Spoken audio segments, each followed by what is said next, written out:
Imagine lending someone your most prized possession and watching them strut down a red carpet in it like they own the world, while pretending you never existed. That's not a metaphor. That's a true story. And it happened to none other than Victoria Beckham, former Spice Girl, global fashion icon, and arguably the woman who redefined how the modern elite dress. Before we continue, please hit the like button, subscribe to the channel, and turn on the notification bell for updates. And the one doing the strutting? Meghan Markle. Yes, the Duchess of Sussex. The woman who once sat front row at Fashion Week next to Victoria. The woman who allegedly called Victoria for style advice before her engagement to Prince Harry was even public. The same Meghan who would later be accused, by insiders, designers, and even former friends, of manipulating that friendship, weaponizing borrowed fashion, and parading a dress worth over $10,000 as if it were her own. But this isn't just a story about fabric and sequins. No, this is a story about power, ego, and a betrayal so quiet, it made more noise than a royal wedding. You may think you've heard rumors about Meghan and Victoria's falling out. You haven't heard this. Because this time, Victoria isn't staying silent. And neither are the brands, the designers, the celebrities, the former friends. One by one, they're cutting ties. But why? Why now? What changed? And more importantly, what did Meghan do that crossed the final line? You're about to find out. But first, let's go back to a moment the world missed. A moment hidden behind velvet curtains and whispered through fashion houses. A moment that would set everything in motion.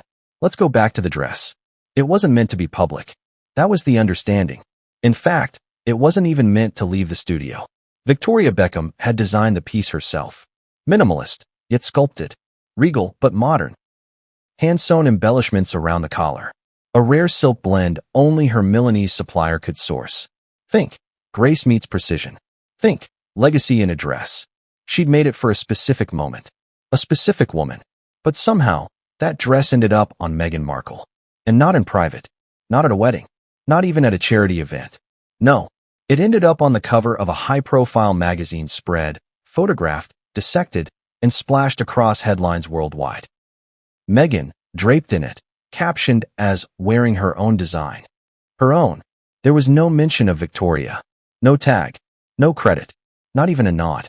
The fashion world gasped. Victoria? She went silent. But silence doesn't mean surrender.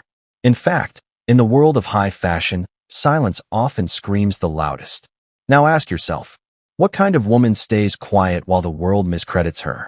What kind of woman plots gracefully? What kind of woman waits, patiently, for her moment?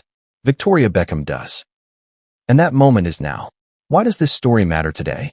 Why are brands finally walking away from Meghan Markle? Because the betrayal went deeper than anyone realized. And the ripple effects have finally come crashing down. This isn't just a scandal. It's a reckoning. Fashion insiders are calling it a case study in calculated social climbing. Royal watchers are calling it the beginning of Meghan's exile from the inner circle. Some former allies are even hinting this was only the tip of the iceberg. But most shocking of all, Victoria had warned people. Years ago. Quietly.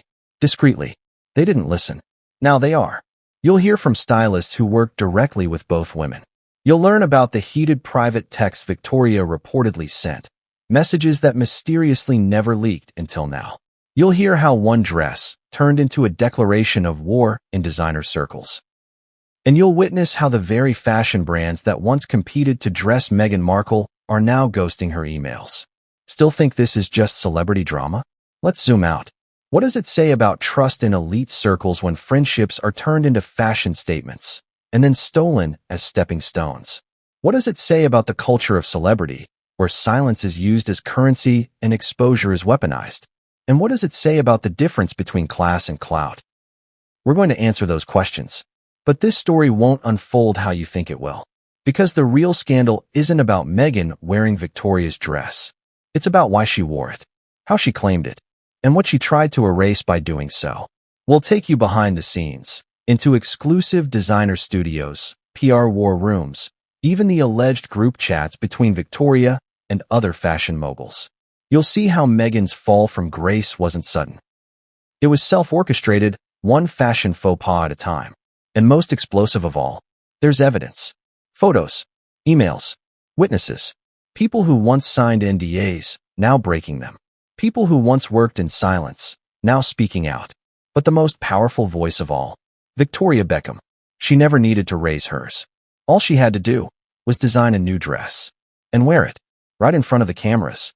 But before we dive into the chaos, the scandals, the silence, and the screenshots, before we hear from David Beckham, Anna Wintour, Serena Williams, and insiders from Vogue and Vanity Fair, let's rewind to the moment everything seemed perfect. Because once upon a time, Meghan and Victoria were inseparable. Lunches at Soho House, matching sunglasses, paparazzi laughing shots, style consultations before royal events. They were sisters, as insiders put it, until one private dress fitting, done behind closed doors, turned that entire friendship into a ticking time bomb. So buckle up, because what happened in that fitting room would set fire to everything that came next. And no one, not even Meghan, saw what was coming. What if the dress you designed for someone else suddenly appeared on the front page of a global magazine, worn by your friend, with no mention of your name? Now imagine that friend is Meghan Markle, and imagine the designer is Victoria Beckham. You see, it wasn't just any dress. It was the kind of dress that whispers legacy. A dress born from years of refinement, not just trend. A dress Victoria herself had never intended to release publicly.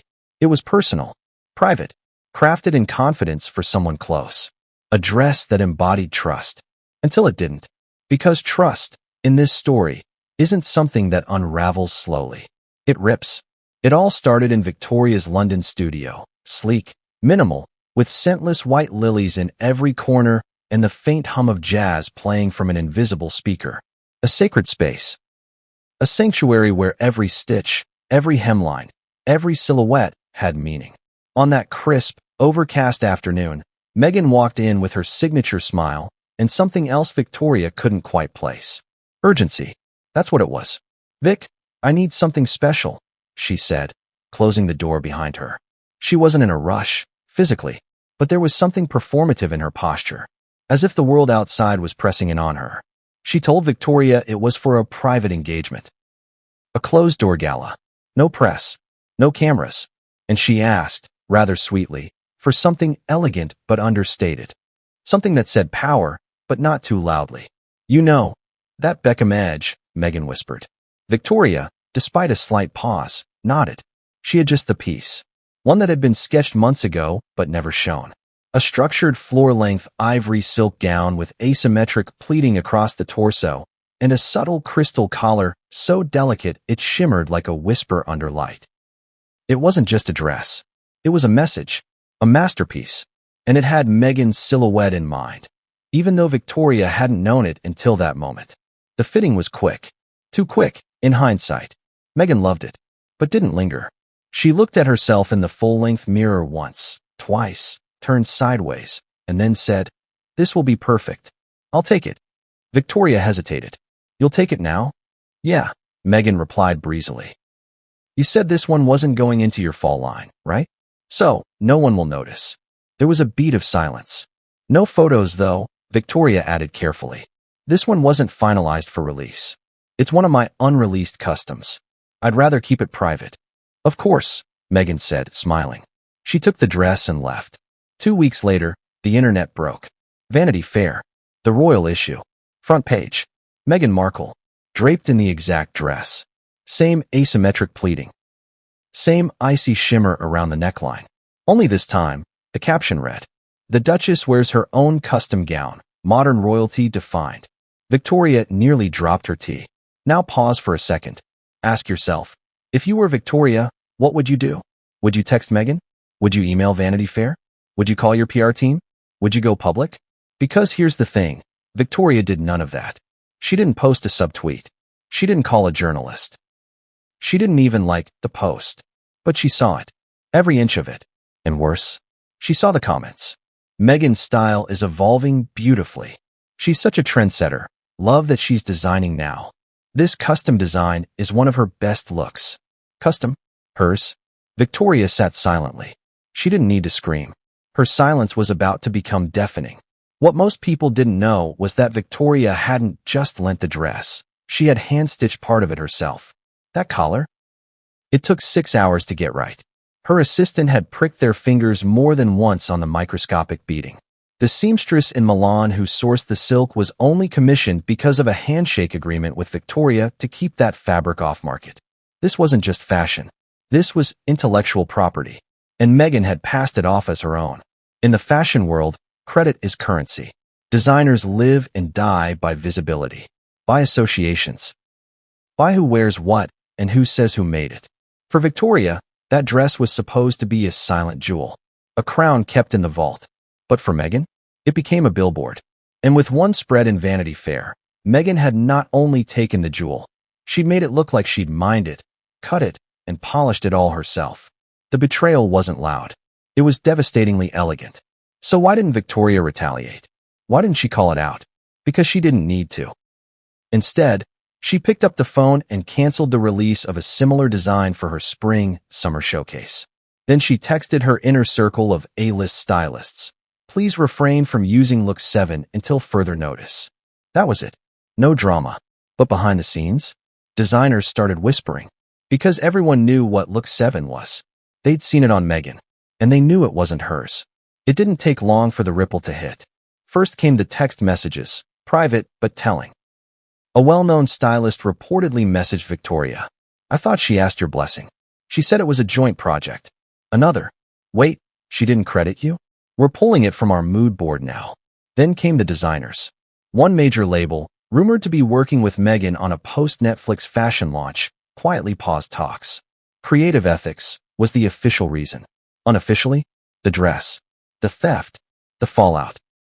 Because in elite fashion circles, the worst thing you can do isn't dress badly. It's steal an idea and call it your own. And Meghan? She never apologized. In fact, insiders claim she doubled down. Told her team she had interpreted the look, that she'd made enough changes to make it hers. But here's where it gets colder. An unnamed assistant from that infamous Vanity Fair shoot later told a journalist off record. When she arrived in that dress, we all assumed it was Beckham. She told us to list it under Duchess Originals. And when we pushed back, she got icy. Very icy. Icy enough that the team let it slide. After all, who's going to challenge a Duchess? Especially one who sells magazine covers like wildfire. But Meghan's move had consequences she didn't see coming. Because the dress wasn't just a betrayal of Victoria, it was a betrayal of the entire fashion code. And Victoria? She didn't forget. She didn't forgive. She just waited. Waited for the moment that brands would start asking. If she could do this to Victoria Beckham, what would she do to us? That moment was coming. But first came another bombshell. One no one expected. Because just as the fallout was brewing behind closed doors, Meghan made another move that would escalate everything. She wore the dress again. But this time, it wasn't in a magazine. It was on a red carpet, in front of hundreds of photographers. And Victoria? She wasn't watching from afar this time. She was in the room. And what happened next would change everything. And no one saw it coming. How did two women who once toasted champagne over friendship bracelets become enemies on opposite sides of the fashion battlefield? Let's rewind the clock. Before the betrayal, before the $10,000 dress went viral, before stylists started ghosting Meghan's team, there was closeness. Yes, Victoria Beckham and Meghan Markle were once friends. Real friends? That depends who you ask. But the photos are there. The smiling lunches, the matching muted tones, the whispering behind designer sunglasses. Meghan once called Victoria for style advice so frequently, it became an open secret among palace aides. So how did it all fall apart? Let's take it from the top. Because this wasn't an overnight implosion. It was a slow, simmering tension. Years in the making. 2016, the spark of sisterhood. Back when Meghan was still filming Suits and Harry's name had only begun appearing in the tabloids alongside hers, Meghan found herself welcomed into an entirely new world, the British elite. She was polished, charismatic, American, an outsider with the charm of a woman who had spent years navigating Hollywood with grace. And she admired Victoria Beckham. That's not gossip. That's fact. Meghan herself said in interviews that she adored Victoria's fashion line, calling her silhouettes clean and empowering. The admiration was mutual at first. Victoria had always been guarded, especially when it came to people mingling around her family. But she saw something in Meghan. An opportunity, perhaps. a way to elevate her brand in royal circles. So they met, not at a red carpet, not at a photo shoot, but at a private London dinner. No press, no paps. Sources say they hit it off. They laughed about media intrusion, bonded over controlling their image. Meghan reportedly gushed about Victoria's ability to reinvent herself, from Spice Girl to fashion mogul. Victoria, in turn, respected Meghan's hustle. They exchanged numbers. And that's where things started moving fast.